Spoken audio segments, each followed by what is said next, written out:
విక్రమ్ టీవీకి సబ్స్క్రైబ్ చేయండి.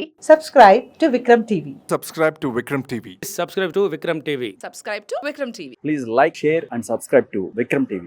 కాంగ్రెస్ పార్టీ ప్రజల ప్రక్షాళన ఉంటా అంటుంది, మళ్ళీ ప్రజలు చూస్తేనేమో రివర్స్ అవుతున్నారు అంటున్నారు. మళ్ళీ ఏంటిది ఇది? అప్పుడు చెప్పింది మళ్ళీ ఎందుకు రివర్స్ అవుతున్నారు? ఎక్కడ ఫెయిల్ అవుతుంది కాంగ్రెస్ ప్రభుత్వం? ఫస్ట్ మోసపూరిత వాగ్దానాలతో దమ్ముంటే చెప్తున్నారు రేవంత్ రెడ్డి సర్కారుకు.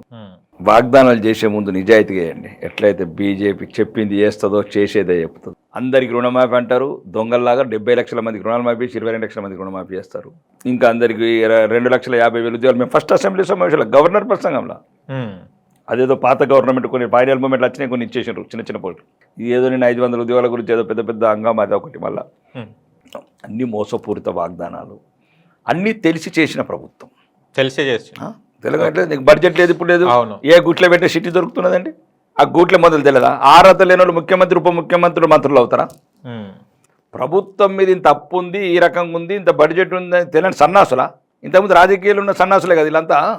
మేమంటే కొత్తగా వచ్చినా మాకు తెలియదు, నేను ఒప్పుకుంటా. నేను ఈ సన్నాసులంతా ఇంతకుముందు రాజకీయాలలో ఉన్నలే కదా, మంత్రులు చేసిన వాళ్ళు ఉన్నారు, అన్ని రకాల పదవులు అనుభవించిన ఉన్నారు. రాష్ట్ర ఖజానా మీద వీళ్ళు శ్వేతపత్రం రిలీజ్ చేసిండ్రు. ఇన్ని లక్షల కోట్ల పని అంకెలతో సహా చెప్పారు అసెంబ్లీలో ప్రతిపక్షంలో ఉన్నప్పుడు. మనకు మీకు తెలియదా? ఇవన్నీ ఇవ్వాలంటే ఎక్కడికి వెళ్ళి తేవాలి? స్విట్జర్లాండ్కి వెళ్ళి. మరి ఆ రాహుల్ గాంధీ కుటుంబం ఏమైనా దాచబెట్టుకున్నది తీసుకొస్తాం అనుకున్నారా? ఇవి రాహుల్ గాంధీ గారు, సోనియా గాంధీ గారు విదేశాలలో దాచుకున్నది ఏమైనా తీసుకొస్తుందని పెట్టుకున్నారా? ఏమని పెట్టినరు? లేకపోతే మీ కాంగ్రెస్ వాళ్ళు ఏమైనా మీ ఇంట్లో ఆస్తులు అమ్మి పెడతామన్నారా? తప్పు కదా. ఇప్పుడు 75 లక్షల మందికి అందరికీ 2 లక్షల షరతులు లేని రుణమాఫీ అన్నారు. అటువంటి టైంలో ఇన్ని 100 షరతులు పెట్టేద్దాం వస్తుంది. చిన్న చిన్న గ్రామాలలో 30,000 రూపాయలు రుణమాఫీ కాలేదు పేదలకు. రండి, దమ్ముంటే చూపిస్తా కాంగ్రెస్ వాళ్ళకి. నా ఎంబడి రండి. 60,000 కాలేదు, 70,000 కాలేదు, 1,00,000 కాలేదు. మళ్ళీ ఇంకా అబద్ధాలు ఆడతారా? దేవుళ్ళ మీద ఒట్లేసుకుని 2 లక్షలు. ఇట్లా బడ్జెట్ తెలియదా మీకు? ఇప్పుడు షిప్ ఇప్పినాం. షిప్ ఏంటి తెలియదు మాకంటే, కొత్త వాళ్ళకి రాజకీయ తెలియదు. మీరెందుకు లేదు? చంబల్ లేదు, దొంగల పోపు అలా నాకు దోసుకున్నారు దొంగలు. అట్లా కాదు, ఈ రకంగా అధికార పీఠం ఎక్కి ఎక్కడున్నదండి మహాలక్ష్మి? ఎక్కడ 2,500 ఎందుకు రాలేదు ఇప్పటి వరకు? నీకు తెలియదా? బడ్జెట్ తెలియదా? ఎక్కడ రాష్ట్ర బడ్జెట్ తెలియదా? రాష్ట్ర ఆదాయం తెలియదా? అప్పులు తెలియదా? మేము ఎలక్షన్లో మాట్లాడినాం అప్పు ఇంత అని, వడ్డీ ఇంత కట్టాలని చెప్పినాం. క్లియర్గా ప్రతి లెక్క మాలంటే కొత్త వాళ్ళకు లేదు, అందరు సీనియర్లే కదా. గౌరవనీయ ఉప ముఖ్యమంత్రి అయితే మొత్తం పుట్టిండే కాంగ్రెస్లా, పెరిగిండే కాంగ్రెస్లా. కోమటిరెడ్డి వెంకటరెడ్డి గారు వీళ్ళందరూ సీనియర్ మంత్రులు కదా, సీనియర్ రాజకీయ నాయకులు. అట్లా తప్పిది. తెలంగాణ ప్రజలను నట్టేయడం ఉంచిర్రు, తెలంగాణ ప్రజలను దగా వేసిర్రు. ఇంకెప్పటికీ కాంగ్రెస్ బట్ట కట్టే అవకాశం లేదు తెలంగాణలో. అది చూసుకోండి.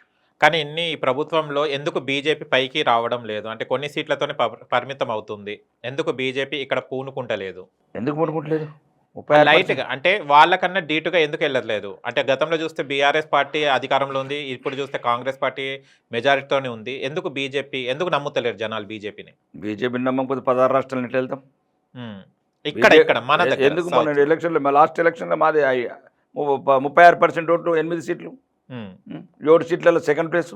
అసౌద్దీన్ హుసేన్ తొడగొట్టి నిలబడ్డం ఎందుకు లేదు? మీరు ఎక్కడ పాత మ్యాచ్లు తీసుకొస్తారు? కలర్ఫుల్ మ్యాచ్లు, కొత్త మ్యాచ్ చూడండి. 2024లో మే 13 రిజల్ట్ చూడు.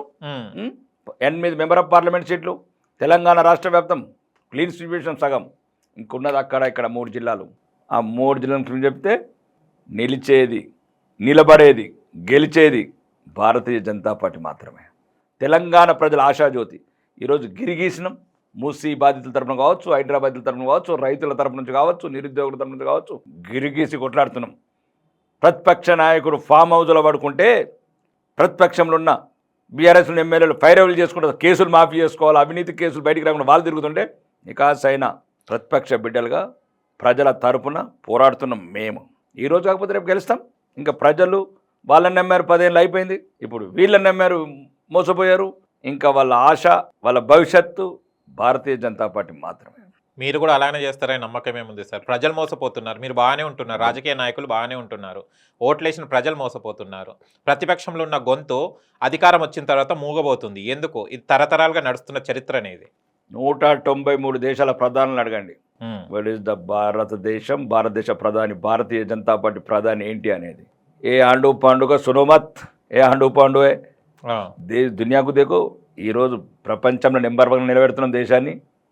ఇగో నిన్ననే ఫ్రాన్స్కు ఆయుధాలు ఎగుమతి చేస్తున్నాం. 65 ఏళ్ళు దేశాన్ని దినదిన గండంగా తయారు చేసిన కాంగ్రెస్ ప్రభుత్వాన్ని ఆయుధాలు ఇంపోర్ట్ చేసుకున్న స్థితి నుంచి ఈరోజు ఆయుధాలు ఎగుమతి.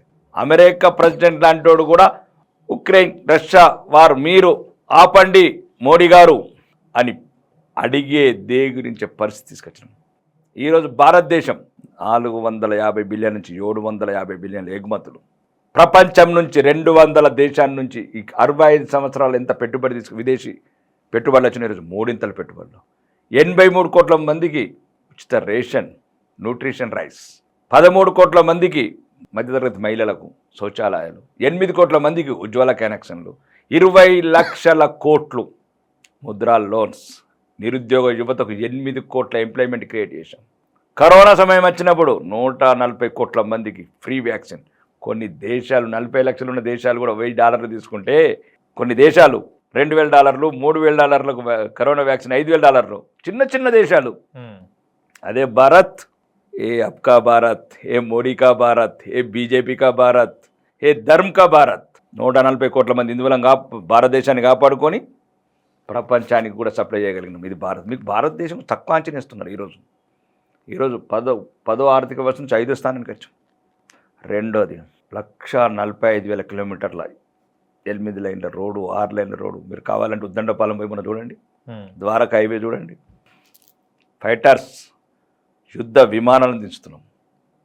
ఎడ్ల బండ్లను నడపలేని సన్నాసుల కాంగ్రెస్ పార్టీ, డకోటా లాంటి మెటడోర్ వ్యాన్లు నడిపిన ఈ కాంగ్రెస్ పార్టీ, 3 కిలోమీటర్లకు ఒకసారి గరమయ్యి అంబచలను నడిపిన ఈ కాంగ్రెస్ పార్టీ ఈరోజు సామాన్య ప్రజలు కూడా 65 ఏళ్ళు 74 ఎయిర్పోర్ట్, ఈరోజు 148 ఎయిర్పోర్ట్. అవాయి చెప్పులు ఉన్న వాళ్ళని అవాయి జాజ్ ఎక్కించాం. ఈరోజు సామాన్య మధ్యతరగతి ప్రజలకు, పేదవాళ్లకు, అన్ని వర్గాలకు అన్ని రకాలుగా తలెత్తుకొని నిలబడేది తయారు చేసినామంటే భారతీయ. మీరు భారతీయ జనతా ఎంతసేపు మతం ఒకవైపు, మతం అది కాంగ్రెస్ వల్ల ఆ ముస్లింలని క్రిస్టియన్లని రెచ్చగొట్టడం వల్ల ఆ రకంగా మేము మాట్లాడవలసి వస్తున్నది. మతం ఎంతసేపు అభివృద్ధి గురించి మాట్లాడడం ఎక్కడికంటే అర్థం.